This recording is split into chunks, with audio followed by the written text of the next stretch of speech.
दोस्तों मेरा नाम आसिफ आबदी और हालिया जो एहसास प्रोग्राम जो वज़ीर आज़म की से शुरू किया गया है जिसमें 144 अरब रुपये दिए जाएंगे लोगों को, 1 करोड़ 20 लाख लोगों को, जो कि 12,000 रुपये की उन्होंने जो पहली वो है जो 4 महीनों का उन्होंने एक साथ जो है जारी कर दिया लोगों को। तो एक इसमें भी करप्शन कितनी होगी या कितने लोगों को मिलेगा, कितने लोगों को नहीं मिलेगा, तो बाद में पता चलेगा।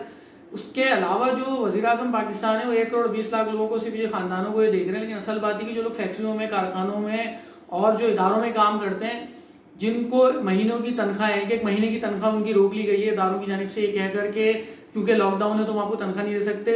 जो एक्सपोर्ट 100 अरब रुपए के रिफंड दिया है जिस पर वज़ीर आज़म ने, उससे उन इदारों ने भी, जो बड़ी टेक्सटाइल कंपनीज हैं, उन्होंने लोगों को तनख्वाह नहीं है। तो वज़ीर आज़म पाकिस्तान इस पर हुक्मनामा कब जारी करेंगे?